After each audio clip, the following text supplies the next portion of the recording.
अब हम विवाद की बात करते हैं। जहाँ तक मैंने आपको फॉलो किया है, जितना आपको जाना है, आप आरएसएस को बहुत करीब से फॉलो करती हैं। आप सनातनी हिंदू भी हैं, तो ये बताने की ज़रूरत तो नहीं है कि आप हिंदुओं का कितना सम्मान करते हैं। फिर भी उस फोटो की वजह से आप पे हिंदुओं के अपमान का भी आरोप लगा है। बिल्कुल लगा है कि आपने सिंदूर को फैला के क्यों दिखाया, आपने हिंदू धर्म को ही क्यों दिखाया। तो मैं बता दूं कि मेरा कोई ऐसा इंटेंशन नहीं था कि मैं धार्मिक भावनाओं को आहत जो सदियों से आ रहा है, तो उन्हें सनातनी का मतलब नहीं पता है, वो मुझ पर उंगली उठाने लगे कि सिंदूर को गलत तरीके से दिखाया, ऐसे दिखाया। स्तर पे उन जगहों पर जाके पीड़िता के साथ जब तक उसको न्याय नहीं मिल जाए तब तक खड़ी रहती, सोशल मीडिया हो या जमीनी स्तर हो। तो ये सनातनी का जो तुमने चोला पहन रखा है ना, पहले हर चीज़ का मतलब समझ लो कि सनातनी मतलब होता क्या है, फिर तुम उंगली उठाना।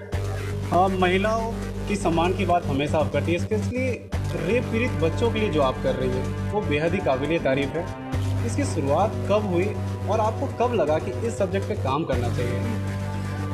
ये पिछले साल की घटना है। वैसे जब निर्भया का कांड हुआ था तो मैं काफ़ी छोटी थी। अच्छा। हाँ, पर वो ऐसी घटना थी जो लोगों को अंदर तक झकझोर कर रखती थी। एक नालंदा का केस था जो मेरा पहला केस था। उसकी खबर मैंने एक पब्लिक, शुरुआत कब हुई थी? हाँ, ये आपको 2021 की घटना है। अच्छा, आपको क्या लगता है, जैसे रेप हो या फिर महिला उत्पीड़न की बात हो, इसके लेकर कानून को और सख्त करने की ज़रूरत है या फिर नए कानून लाने की आवश्यकता है?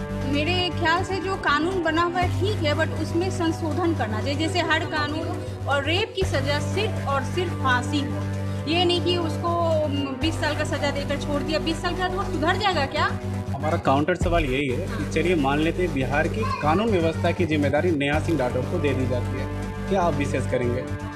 अगर मुझे कानून व्यवस्था की बागडोर हाथ में थमा दी जाए, जांच के बाद पता चला कि आरोप सिद्ध हो गया कि यही दोषी इसने किया है, विद इन 10 डेज उसको फांसी, और सिर्फ फांसी। कोई माफीनामा नहीं, कोई बेल नहीं, कुछ नहीं, सिर्फ फांसी, मतलब सिर्फ फांसी। और मेरे ख्याल से अगर रेप जैसी घटना होती है तो उसमें सरिया कानून जैसा कुछ भारत में लाया ही होना चाहिए, क्योंकि जो सेक्सुअल एब्यूज है ना, ये इतना घातक होता है। आप हर दुख दर्द से निकल जाओगे, लेकिन अगर आप सेक्सुअल एब्यूज के शिकार हो गए, आपके मन मस्तिष्क पर इतना हावी होता है कि आप जिंदगी भर नहीं निकल पाते। अभी यहाँ पटना यूनिवर्सिटी में चीफ मिनिस्टर और गवर्नर आए हुए थे, मुझे इन्विटेशन था। ऐसी लड़की हूँ, अगर मैंने ठान लिया कि मुझे इसके साथ खड़े रहना है और इसको न्याय दिलवाना है, तो मैं उसका साथ कभी नहीं। लास्टली आप ये भी बता दें, ऑफिशियली नेहा सिंह राठौर पॉलिटिक्स में एंट्री कब ले रही है? ये सबका क्वेश्चन होता है। ऑलमोस्ट क्या होते हैं, जितने सोशल एक्टिविस्ट हैं, सोशलिस्ट हैं, जो समाज सेवा करते हैं, उसको लोग पॉलिटिक्स से जोड़ देते हैं कि मतलब मैं उम्मीद करता हूँ सम्राट चौधरी के इंटरव्यू देख रहे होंगे। नमस्कार, मैं हूँ शैलेश और आप न्यूज़ फॉर स्टूडियो देखना शुरू कर चुके हैं। पिछले दिनों डोमेस्टिक वायलेंस जैसे मुद्दे पे फोटोशूट कराकर चर्चे में आई सोशल एक्टिविस्ट नेहा सिंह राठौर हमारे साथ होंगी। नेहा मैम, सर्वप्रथम बहुत स्वागत आपका हमारे चैनल पे। Thank you so much Shailesh ji, और आपके सारे ऑडियंस को भी मेरे तरफ से नमस्कार है। डोमेस्टिक वायलेंस जैसे मुद्दे पे आपने पिछले दिनों फ़ोटोशूट करवाया, यकीनन बहुत सारी तारीफ़ें हुई, वहीं दूसरी तरफ कई सारे विवाद भी आपके साथ जुड़े। विवादों पे हम बाद में आते हैं, पहले आप हमें ये बताइए कॉन्सेप्ट कहाँ से आया आपके पास और इस फ़ोटो के थ्रू आप क्या संदेश देना चाह रही थी? कुछ ऐसी चीज़ें हैं जो मैंने खुद भी सफ़र की, अपने आसपास, अपने घर में या खुद के साथ भी। मैंने सोचा कि जब मैं इतनी बोल्ड हूँ, जब मैं एडुकेटेड हूँ, मैं इंटेलेक्चुअल हूँ, तो ये चीज़ जब मेरे साथ हो सकती है तो जो कमज़ोर महिलाएं होती हैं, जो पढ़ी लिखी नहीं है, वो कितना सफ़र करती होंगी। तो मुझे उनके लिए आवाज़ उठानी चाहिए। तो मैंने मेकअप का जो कॉन्सेप्ट है वो मेरा था, वो हर कुछ मेकअप का आइडिया, कॉन्सेप्ट सब मेरा था। मैंने वो दिखाने की कोशिश की कि जो हर महिलाएं हैं किसी न किसी प्रकार की हिंसा को झेलती हैं, चाहे वो कोई भी हिंसा हो, चाहे वो सेक्सुअल एब्यूज़ हो, चाहे वो मॉलेस्टेशन हो, चाहे वो डोमेस्टिक वायलेंस हो, चाहे वो मौखिक दुर्व्यवहार हो, मतलब मुंह से उसको ताने मार के और उसको आप डिमोरलाइज कर रहे हो, गाली गलौज हो, ये सब महिलाएं सहती हैं अंदर ही अंदर। बट वो जब दुनिया के सामने आती हैं या किसी से मिलती हैं, मतलब अभी मैं आपसे मिल रही हूँ तो मेरे अंदर में क्या चल रहा है, मैं कितनी दुखी हूँ, ये मैं आपको बताऊँगी नहीं, पर मैं हंसते हुए मतलब आपके सामने आ रही हूँ। तो ये हर महिला की कहानी है, चाहे वो वर्किंग हो, चाहे वो स्कूल जाने वाली लड़कियाँ हो, चाहे वो हाउसवाइफ हो, वो सब चीज़ सहती है, पर लोगों के सामने वो अपना हंसता हुआ चेहरा लेकर आती है। तो मेरा जो एक फेस था, आधा फेस जो था, वो उसमें मैंने वायलेंस दिखाया कि ये हमारा अंतर मन है, अंदर ये मेरे हमारे चलते रहता है, बट हम दुनिया के सामने अपने आप को ऐसे रिप्रेजेंट करें, मतलब खुश होके, हाँ, कि हम हंस रहे हैं, पर अंदर ही अंदर हम कहीं ना कहीं परेशान होते हैं। अगर हम वर्किंग है, हमें ऑफिस भी जाना होता है, घर का सारा काम करके और परमिशन लेके और अपने एग्जैक्ट टाइम पे वापस आना। अगर हम आधे घंटे भी लेट होते हैं तो उस आधे घंटे का एक एक मिनट का हिसाब देना होता है। तो उसी चीज़ को मैंने मेकअप के जरिए दिखाया। आपका एक स्टेटमेंट जिससे व्यक्तिगत तौर पे मैं भी बहुत सहमत हूँ, जिसमें आप ये बोल रही थी एक महिला को जितना एक पुरुष प्रताड़ित नहीं करता, उससे ज़्यादा एक महिला को एक महिला प्रताड़ित करती है। जी, ये सही है। ये डोमेस्टिक वायलेंस के केस में, ये सेक्सुअल एब्यूज़ में नहीं है। सेक्सुअल एब्यूज़ में कुछ महिलाएं होती हैं जो फोर्स करती हैं, पर ये स्टेटमेंट जो मेरा था ये डोमेस्टिक वायलेंस से पीड़ित महिलाओं के लिए था। एक महिला जो बुजुर्ग महिला होती हैं, मतलब पहले की ज़माना की, जो हमसे बड़ी जनरेशन की हैं, जिन्होंने बहुत कुछ झेला, रूढ़िवादी प्रथा के कारण, साधन के अभाव में कुछ चीज़ें झेली, जैसे उन्हें घर से नहीं निकलने दिया जाता था, पढ़ नहीं पाई, जॉब नहीं करने दिया गया। तो अब जब टेक्नोलॉजी फास्ट हो गई, हर चीज़ में हम आगे बढ़ गए हैं और भारत जो है उसको अब लोग विकसित देश बनाने की ओर अग्रसर है। अभी ये विकासशील देश है और अभी भी कुछ महिलाएं, वो महिलाएं जो काफ़ी कुछ झेली, प्रताड़ित हुई है पति के द्वारा, सास के द्वारा, समाज के द्वारा, तो वो अभी भी रूल करना चाहती हैं कि हमने इतना झेला है तो तुम्हें भी झेलना होगा। तुम इतनी मॉडर्न कैसे हो सकती हो, तुम कैसे अपनी इच्छानुसार सोच सकती हो। इवन मतलब जो घर में हाउसवाइफ होती है ना, उनके ऊपर भी डोमेस्टिक वायलेंस होता है। मतलब तुम 5 बजे उठो, तुम अगर 6 बजे उठ गई तो उसमें भी दिक्कत, तुम वर्किंग हो, तुम ऑफिस जा रही हो तो उसमें भी दिक्कत, तुमको ये काम करके ही जाना होगा।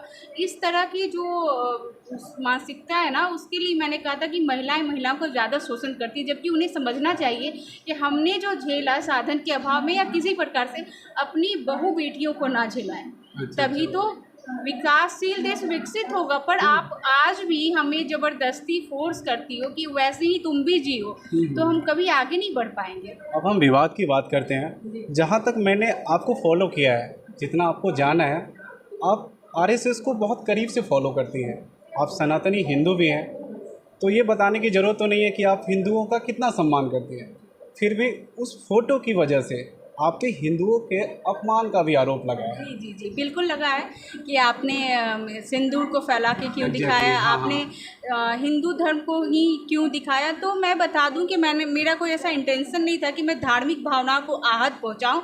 मेरा उस मकसद को, मतलब मैं हिंदू हूं और मैं शादीशुदा हूं, तो कुछ चीज़ें मैंने अपने आसपास या खुद पे भी झेली है जो नहीं होनी चाहिए, इसलिए मैंने वो सिंदूर लगाया था और मैं हिंदू वाले ड्रेसअप में थी। और पर कुछ जो सनातनी बनते हैं, पर वो सनातनी का मतलब ही उन्हें नहीं पता होगा कि सनातन है क्या। सनातन का मतलब होता है जो सदियों से आ रहा है, जो भी धर्म हो, जो भी प्रथा हो, वो सनातनी हुआ, मतलब जो सदियों से आ रहा है। तो उन्हें सनातनी का मतलब नहीं पता है, वो मुझ पे उंगली उठाने लगे कि सिंदूर को गलत तरीके से दिखाया, ऐसे दिखाया, वैसे दिखाया। तो भाइयों, जब भी रेप जैसी घटनाएं होती हैं, तुम में गट्स नहीं है।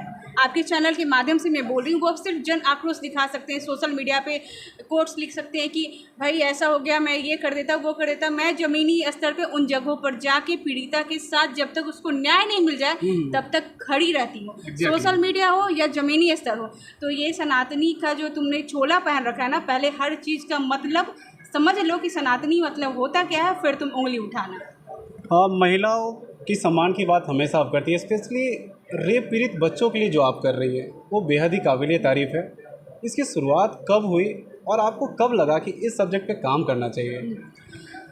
ये पिछले साल की घटना है। वैसे जब निर्भया का कांड हुआ था तो मैं काफ़ी छोटी थी उस वक्त, हाँ, पर वो ऐसी घटना थी जो लोगों को अंदर तक झकझोर कर रख दी थी। पर मुझे उस वक्त पता नहीं था कि कैसे क्या किया जाता है, पर अंदर ही अंदर बुरा लगता था। और जब जैसे कुछ चीज़ें मेरे साथ हुई, जैसे डोमेस्टिक वायलेंस जैसी चीज़ें हैं, हाँ, जब मैंने फेस किया और अगल बगल भी देखा, मुझे लगा कि मुझे आगे आकर, किसी को तो मतलब आगे आना चाहिए, क्यों ना मैं आगे आऊँ।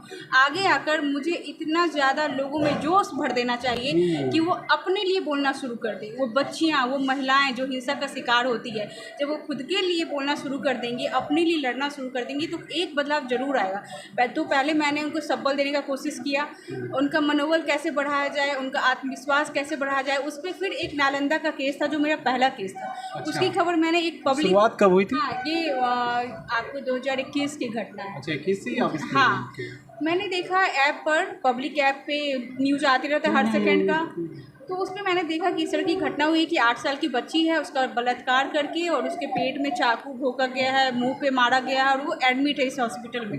मैं वहाँ पहुँच गई बहुत मशक्क़त के बाद 300 किलोमीटर की जर्नी मैंने खड़े अच्छा। कोई फेस्टिवल था और सीट नहीं मिला था, बस से मैं गई, पूरे रास्ते खड़ी रही, मतलब अकेले सुबह 5 बजे घर से निकली, 12 बजे हॉस्पिटल पहुँची खड़े। और वहाँ पे मैंने देखा आईसीयू में बच्ची पड़ी हुई थी, बहुत दर्दनाक स्थिति थी। मैंने जो भी मुझसे बना मैंने किया उस बच्ची के लिए। वो मेरा पहला इंसिडेंट था। फिर मेरी आत्मा मतलब एकदम हिल गई कि लोग कहते हैं कि बलात्कार नहीं होता, ऐसे नहीं होता, और कुछ लोग तो मतलब मजाक उड़ा देते हैं। अगर महिला सुरक्षा सम्मान की बातें करूँ तो हंसते हैं, क्या पगला गई है, क्या कर रही है, ये सब क्या है। तो वो देख के मुझे लगा कि नहीं, अब दुनिया कुछ भी कहेगी मैं पीछे नहीं हूँ, मुझे करना है, मतलब करना है। यही से शुरुआत हुई थी? यही से शुरुआत हुई। अच्छा, आपको क्या लगता है, जैसे रेप हो या फिर महिला उत्पीड़न की बात हो, इसके लेकर कानून को और सख्त करने की ज़रूरत है या फिर नए कानून लाने की आवश्यकता है? मेरे ख्याल से जो कानून बना हुआ है ठीक है, बट उसमें संशोधन करना चाहिए। जैसे हर कानून में संशोधन होता है, जैसे जो रेप पीड़िता हैं उनको कंपनसेशन अमाउंट होता है केस लड़ने का या मेडिकल ट्रीटमेंट कराने का, वो तुरंत मिलनी चाहिए। उसमें 1-2 साल लग जाता है, वो तुरंत मिल जाना चाहिए। उसके बाद जो आरोपी हैं जिनको 7 साल, 8 साल, 5 साल ऐसे करके सज़ा मिलती है, या अभी तो मतलब एक आध अगर वकील जो हैं वो काफ़ी एक्टिव हैं तो 1 साल में भी सज़ा मिल जाती है। तो वो जो सज़ा है ना, वो 7 साल 8 साल के बदला मतलब विदिन 6 मंथ उसको मिल जाए, और उससे भी अगर कम अवधि हो, मतलब सुनवाई का, बहस का, तो उससे भी अगर कम अवधि हो, और रेप की सज़ा सिर्फ और सिर्फ फांसी हो। ये नहीं कि उसको 20 साल का सज़ा देकर छोड़ दिया, 20 साल के बाद वो सुधर जाएगा क्या? हमारा काउंटर सवाल यही है कि चलिए मान लेते हैं बिहार की कानून व्यवस्था की जिम्मेदारी नेहा सिंह राठौर को दे दी जाती है, क्या आप विशेष करेंगे?